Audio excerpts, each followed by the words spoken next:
Les ailes du pouvoir magazine, le cas politique des ailes du pouvoir.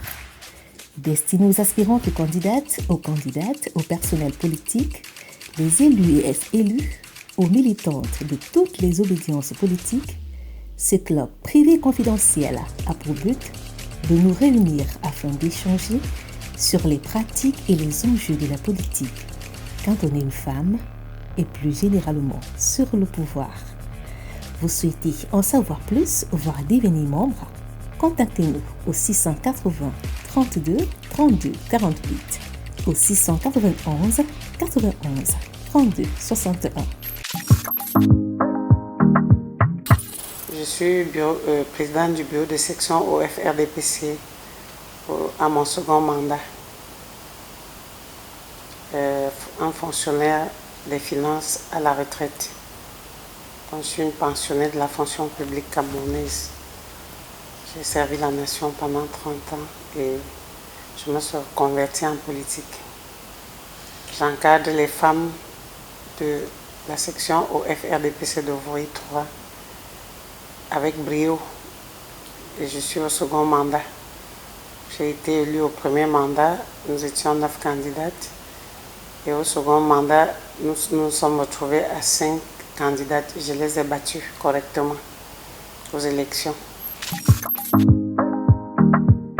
Déjà la vision que j'ai eue pour prendre cette section au premier mandat, celle de rassembler les femmes, de les sortir de la pauvreté ambiante dans laquelle elles vivent au quotidien, de faire d'elles des femmes autonomes qui n'attendent pas que ce soit les hommes qui portent les ménages, qu'elles aussi, qu'elles jouent leur partition, qu'elles encadrent les enfants, les familles par leurs propres moyens. Et je crois que c'est ça qui a dû jouer en ma faveur. Oui, 3, c'est la plus grande section sur toute l'étendue du territoire, c'est la plus grande. Sur le plan de la superficie, déjà, la population et puis le nombre de femmes qui sont militantes à l'OFRDPC sont très nombreuses. Ce qui fait de nous une très grande section sur laquelle le parti RDPC compte quand il doit aller aux élections. Parce que ce sont les femmes qui sont souvent très nombreuses à sortir de leur maison très tôt le matin pour aller voter et qui, même en matière de campagne, battent campagne. Même quand il faut inscrire les militants sur les listes électorales, elles se jettent auprès de leurs copines, soit celles qui vendent au marché, soit celles qui travaillent dans les bureaux, qui rassemblent plus. Je suis retraitée. Au quotidien, depuis le matin déjà, elles arrivent avec les problèmes. Chacune a un problème. En cette période-ci, on vient de clôturer les inscriptions sur les listes électorales. Maintenant, c'est la rentrée scolaire, il a fallu préparer cette rentrée. Maintenant, pour celles qui ont des enfants, qui ont des problèmes d'inscription dans les établissements scolaires, il faut les accompagner. Il faut prendre les dossiers des enfants, aller frapper aux portes des différents responsables d'établissements pour essayer de les inscrire et même donner les coups de main pour le paiement des frais de scolarité des enfants. Il faut être en mesure de le faire.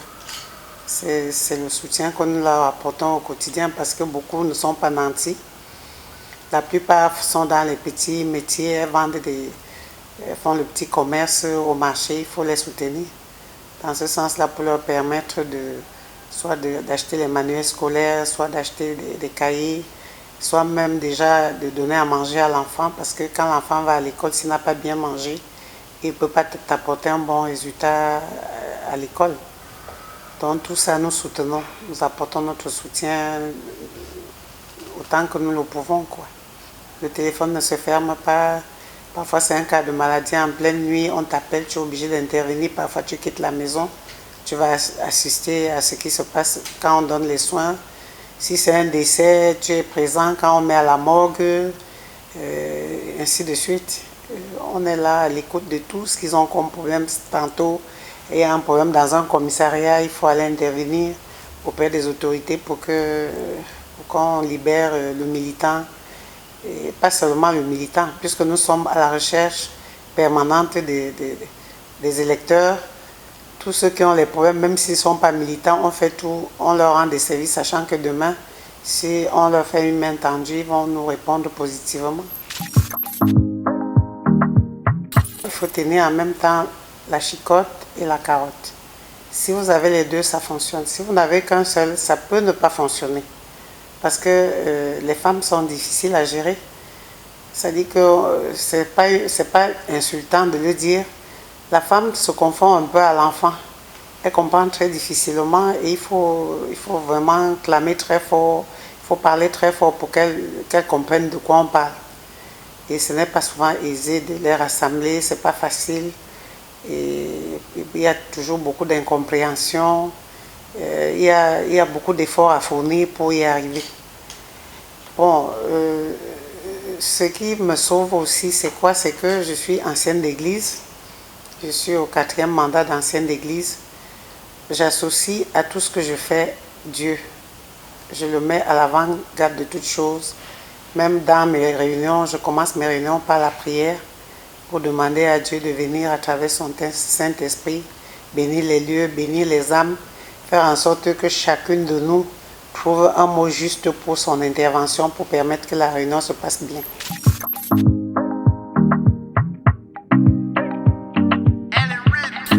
Au départ, ce n'était pas facile, mais au fur et à mesure que le temps passe, elles comprennent. Elles comprennent pourquoi? Parce que dans nos réunions, il y a, dans l'ordre du jour, on laisse un passage qui permet des échanges. Dans les divers, par exemple, dirigés, on donne la parole à chaque femme de dire quelles sont les difficultés qu'elle traverse dans sa sous-section ou sa section ou son comité de base ou sa cellule. Et ça nous permet, au cours des échanges, de leur donner des solutions, de leur dire comment elles doivent se comporter face à des difficultés qu'elles traversent. Et ça nous aide beaucoup à avancer.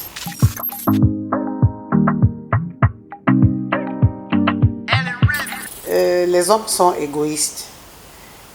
Ils ont l'impression que c'est eux les boss et que tout doit passer par eux.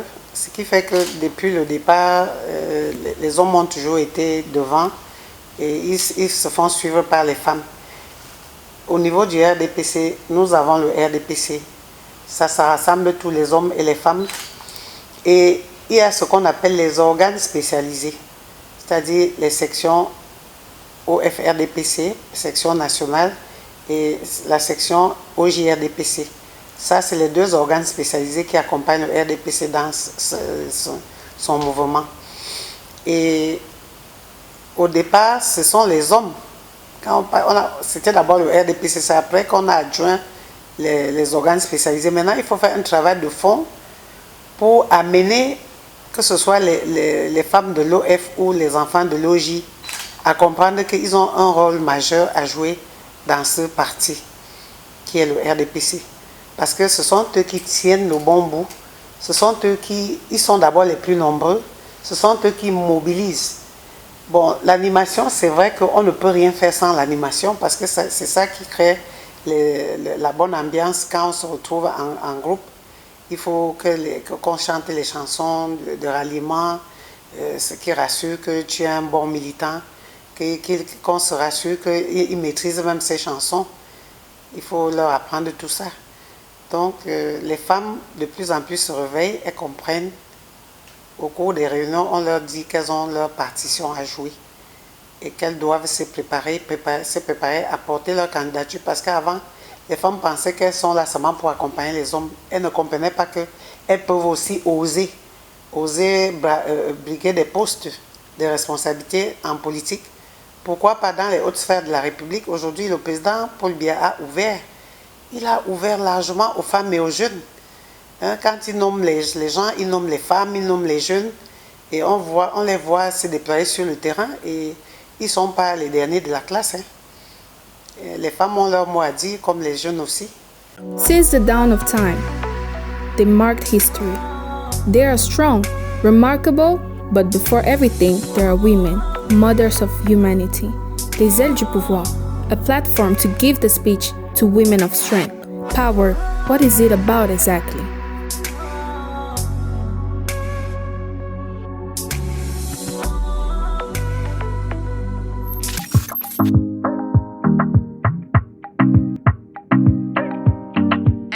dans ma section, j'ai créé des mutuelles. J'ai créé des mutuelles, je les ai regroupées par ethnie. On ne parlera pas de tribalisme parce que quand on les regroupe par ethnie, c'est très facile à gérer. Au moment où on va à une élection, c'est par famille, on dit bon, dans telle famille, on veut un candidat. Dans telle famille, il faut un candidat, il faut que dans ça, qu'il y ait des femmes aussi. Donc moi, j'ai créé une mutuelle et des mutuelles par ethnie. Les femmes se regroupent là, celles qui, comme elles sont aux trois quarts dans les petits, elles font le petit commerce. Elles achètent, je mets un fonds de roulement. Par exemple, 500 000 par ethnie, je mets 500 000 francs. Elles se regroupent, elles ont des bureaux, elles se regroupent, il y a un bureau complet, c'est-à-dire un président, une présidente, une vice-présidente, une trésorière, une secrétaire, une vice-secrétaire, les commissaires aux comptes. Ça dit que c'est toute une équipe complète qui gère ce regroupement-là et qui gère cet argent. On veille à ce que si tu as fait un prêt d'argent, tu travailles avec, tu reviens déposer pour permettre aux autres d'emprunter aussi et de travailler pour rembourser. Et ça fait tourner la machine. Les intérêts maintenant sont gardés. Elles, à la fin d'un cycle, elles voient ce qu'elles peuvent faire avec. Bon, maintenant que pour aller à une élection, il faut avoir par exemple 50 000 francs de caution. Quand on va lancer les prochaines élections, on n'aura plus besoin des hommes parce que très souvent c'est un président qui dit bon, viens avec moi, je paye ta caution. La femme ira toute seule, elle va porter elle-même sa candidature, même son mari. Elle n'aura pas besoin de demander ni à son mari ou à ses enfants ou à sa famille. Elle ira parce qu'elle aura travaillé avec cette équipe-là et elle aura les moyens de sa politique. Même pour battre campagne, elles prendront l'argent dans leur caisse.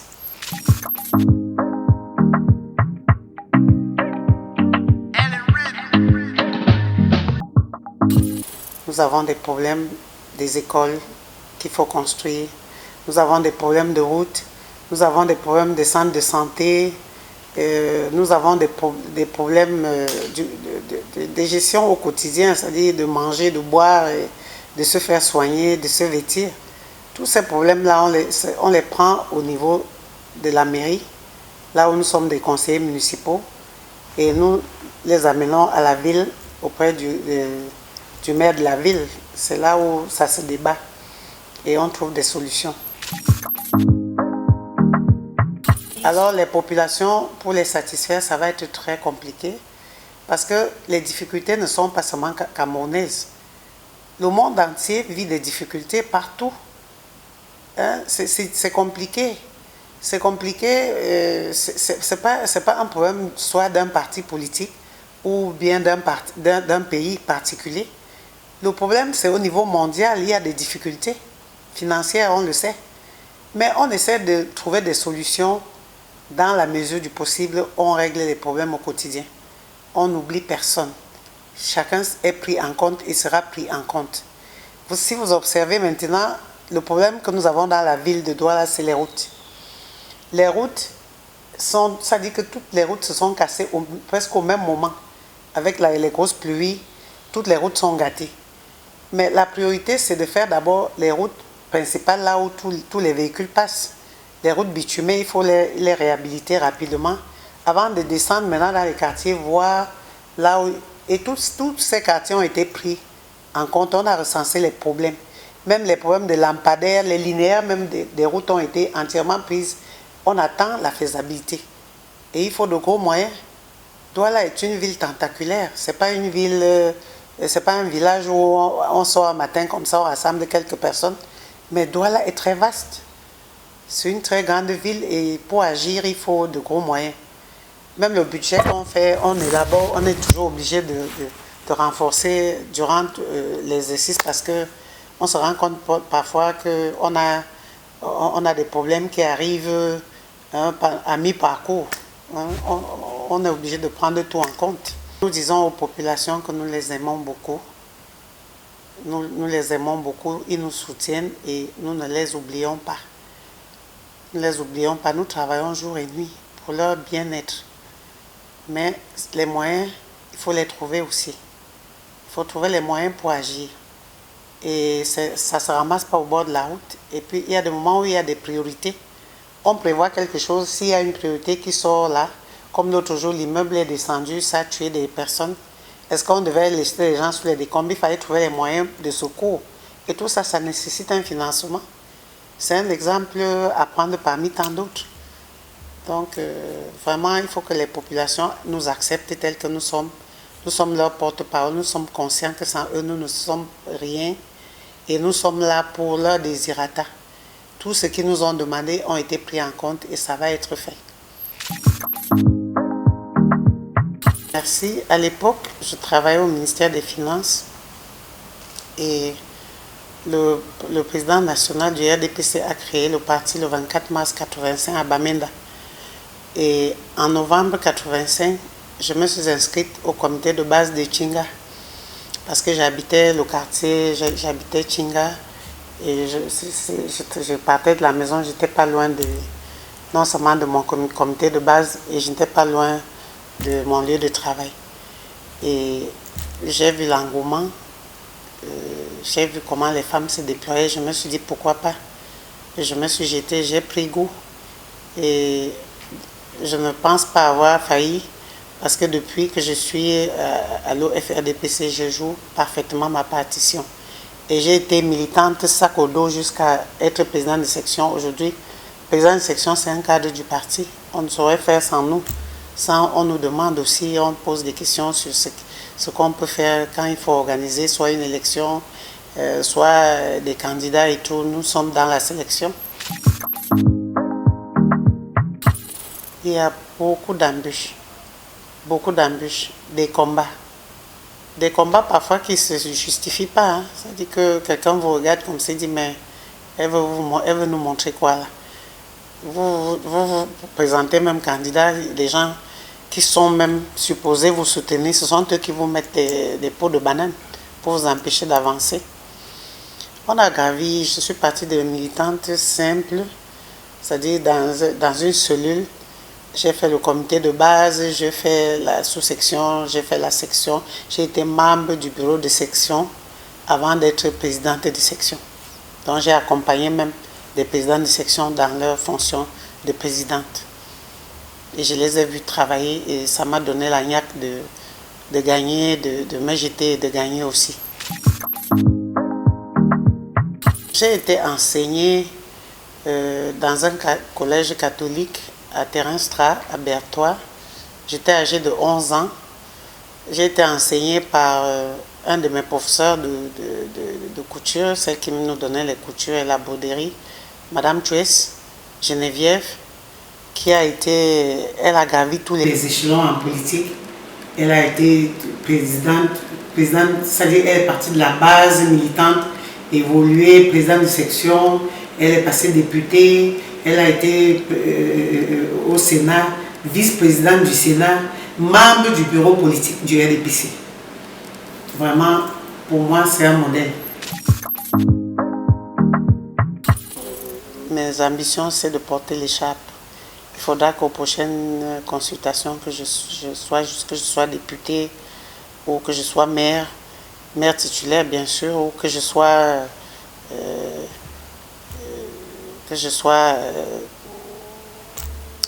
à la région, partout où je serai appelée, que je sois même sénatrice, pourquoi pas. J'ai le feeling, j'ai tout ce qu'il faut. Mon mot de fin, c'est les remerciements. Je voudrais remercier déjà les ailes du pouvoir de m'avoir sollicité, d'être venu jusqu'à moi, à ma modeste personne, pour essayer de voir ce que je fais et d'essayer de m'écouter et de voir qu'est-ce que j'organise pour les femmes et de voir quelles sont mes perspectives d'avenir et de voir ce que je peux apporter pour soit le parti ou mon pays, le Cameroun. Je vous remercie grandement d'être venu jusqu'ici. Depuis la nuit des temps, elles ont marqué l'histoire. Elles sont fortes. Elles sont remarquables. Mais avant tout, elles sont des femmes, les mères de l'humanité. Les aides du pouvoir, plateforme pour donner la parole aux femmes du pouvoir. Le pouvoir, qu'est-ce qu'il en est exactement ?